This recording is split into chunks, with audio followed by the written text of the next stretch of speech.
विकास खंड के अंतर्गत आने वाले रनई पहाड़ में मौजूद है। और लड़का मन के एडमिशन दो खेती में होई से यहाँ स्कूल नहीं है। अब जंगल में जंगल हावे दूर हावे लड़का मन खेती में एडमिशन होई है। खेती जाने से हमें दूरी पड़ता है, नदी नाला पहाड़ पड़ता है, इसलिए हम वहाँ पर नहीं जा पाते। और यहाँ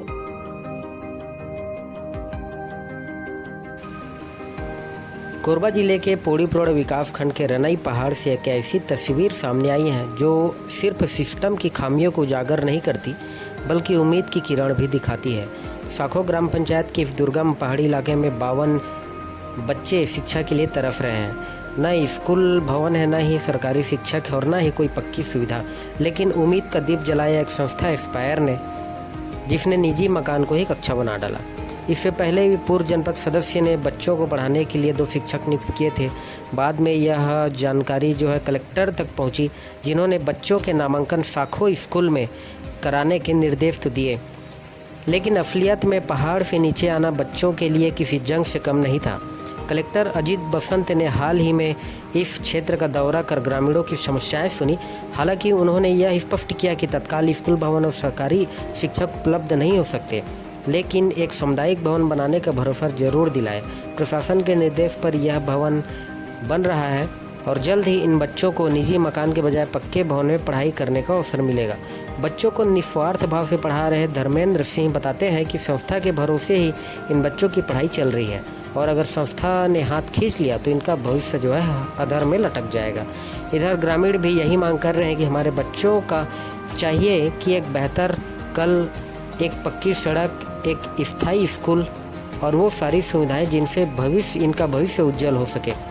रनई पहाड़ से ये तस्वीर एक गांव की नहीं बल्कि देश के उन समस्त दूरस्थ इलाकों की कहानी कहती है जहां आज भी शिक्षा सपना बनी हुई है।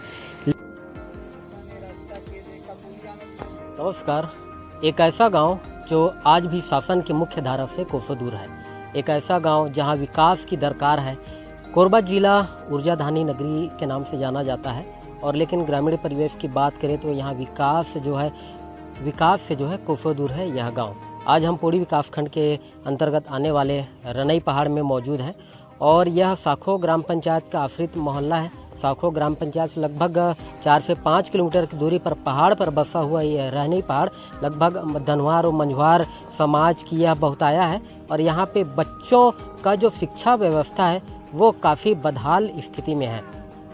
बच्चों की शिक्षा व्यवस्था एक निजी मकान में संचालित होती है।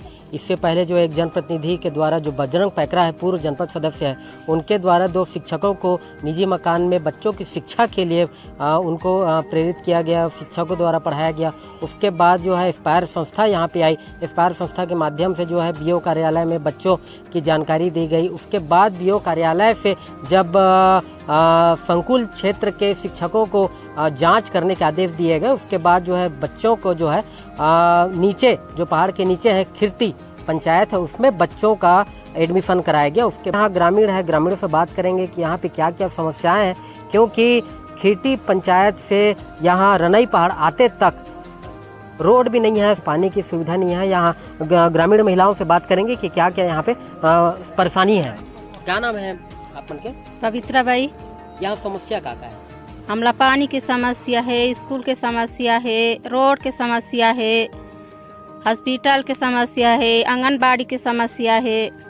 लड़का मन के एडमिशन कहाँ हुए? कितना लड़का है? लड़का मन के एडमिशन दो खेती में होई से। यहाँ स्कूल नहीं है। यहाँ स्कूल नहीं है। अब जंगल हावे दूर हावे लड़का मन खेती में एडमिशन होई है। अब मुँह का नाम चला थे, लड़का पढ़त नहीं है। अब घर में राम रतन के घर में बिल्कुल बच्चे जो है यहाँ रनई पहाड़ में पढ़ाई करते हैं और बच्चों को क्या क्या दिक्कतें हो रही हैं, क्योंकि वो खेती में एडमिशन भले लिए हैं लेकिन खेती न जा कर के वो रनई पहाड़ में ही क्यों पढ़ाई करते हैं। आप लोग का एडमिशन कहाँ हुआ है? हम लोग का एडमिशन खेती में हुआ है। लेकिन आप लोग वहाँ क्यों पढ़ाई नहीं करने जाते और यहाँ वजह क्या है कि आप लोग यहीं पढ़ाई करते हैं? खेती जाने से हमें दूरी पड़ता है, नदी नाला पहाड़ पड़ता है, इसलिए हम वहाँ पर नहीं जा पाते।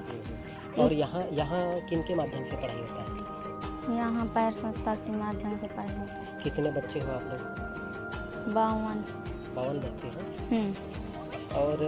और क्या क्या दिक्कतें हैं? स्कूल, आंगनबाड़ी, हॉस्पिटल का दिक्कत है, पानी। मेरा नाम है महेंद्र पाल सिंह तंवर। यहाँ दिक्कतें क्या क्या है बच्चों की शिक्षा व्यवस्था को लेकर? यहाँ के दिक्कत है, पहले तो यहाँ माने स्कूल नहीं है, पहले समस्या है। हम किसी के माने निजी मकान में हम लोग यहाँ पढ़ाते हैं बच्चों को, और यहाँ समस्या है उनको, जैसे स्कूल नहीं है तो उसके लिए गणवेश है, उनके लिए खाना उना के लिए राशन सामग्री, वो भी दिक्कत आता है सर। मेरे को ही सब कुछ करना पड़ता है। अब यहाँ अब देख रहे हैं रोड है न पुलिया है, बहुत ही दिक्कत आता है। और यहाँ बच्चे 49 बच्चे का तो दाखिल है, लेकिन यहाँ 53-54 बच्चे हैं, यहाँ पर 53 बच्चे। विद्यालय नहीं है और शिक्षक की व्यवस्था भी नहीं है। हम लोग इंस्पायर संस्था में हम लोग अभी चल रहे हैं, लेकिन उसमें भी इंस्पायर संस्था में भी फंड में पैसा नहीं है, ऐसे नहीं है टाइप के, वो भी समस्या है सर। तो अब उस समय हम लोग मान के चलो, हम लोग को अब उसमें कुछ मानदेय नहीं मिलेगा, पैसा नहीं मिलेगा, तो हम लोग भी माने कहाँ पर पढ़ा पाएंगे। अभी 1.5-2 महीने पहले जो है कलेक्टर साहब का दौरा हुआ था, क्या क्या आप लोगों ने समस्याएं बताई और क्या क्या समस्या को लेकर पहल की गई कलेक्टर साहब द्वारा? हम लोग वो कलेक्टर महोदय जी को हम बताए कि यहाँ पर माने स्कूल नहीं है ना, स्कूल नहीं है, रोड नहीं है, पुलिया नहीं है ना, वन अधिकार पट्टा भी यहाँ के ग्रामीण ने बताया कि हमारे यहाँ वन अधिकार पट्टा बनना चाहिए, है ना, चावल नहीं मिल रहा है। ये सब समस्या को लेके बताए तो कलेक्टर महोदय जी बोले कि नहीं, माने उसके माने देखते हुए कि माने काम हो जाएगा करके। और यहाँ पर सामुदायिक भवन का भी माने स्वीकृत कराए, तो वो भी माने पानी भी नहीं है यहाँ, तो लटका पड़ा हुआ है और सभी काम माने अभी तक माने हुआ नहीं है। कलेक्टर महोदय के द्वारा सामुदायिक भवन जो है स्वीकृत कराया गया है, और सामुदायिक भवन का उपयोग आप लोग क्या चीज़ के लिए करने वाले हैं? सामुदायिक भवन के लिए स्वीकृत कराया गया है, तो उसमें हम लोग स्कूल के माध्यम से हम उपयोग करेंगे, वहाँ पर हम बच्चे को पढ़ाएंगे और वहाँ बच्चों को माने शिक्षा देने का काम करेंगे। फिलहाल पानी की व्यवस्था के चलते जो है वो भी भवन अधूरा है। जी, वहाँ पानी का बहुत ही समस्या है यहाँ, है ना। वहाँ माने हम लोग का पानी मिलेगा तो वहाँ हम लोग माने हमारा माने बच्चों के लिए माने स्कूल की सुविधा मिलेगा, तब वहाँ हम लोग बच्चों को पढ़ा सकते। लाइट को बिजली ले करके अपन यहाँ काका दिक्कत है भैया, अपन की हम मेन बिजली आए है कि नहीं, कि अपन सोलर प्लेट में काम? नहीं, हम तो सोलर प्लेट में काम चला था सर, 5 साल हो गए है मिले ले, और अभी तो लाइट वाइट के कोई व्यवस्था नहीं है, नहीं यहाँ आ नहीं पाते। और कलेक्टर साहब आए रही से तब बोले कि हमन लाइट चाहिए, हाथी क्षेत्र भी है, समय में अंधेला रहते तो हाथी अचानक आए जाते घर में, ये सब के बारे बोलें। और मेन जड़ तो हमारी यहाँ वही है, हमार मांग की हमला लड़का मन के भविष्य वाला देखना है आगे, और पढ़ाई लिखाई हो जाए तो हमारे लड़का कुछ तो शिक्षित हो जाए, ये सोचथन। लेकिन अभी तो एक्सपायर संस्था पढ़ा थे, और बाद एक्सपायर संस्था का अगर बजट नहीं रही तो लड़का मन के पर पढ़ाई व्यवस्था? इंस्पायर संस्था तो अब वो संस्था है सर, वो अभी चले जाए अपन संस्था लेके तो हम क्या करबो, शासन भी कुछ नहीं कर पाए।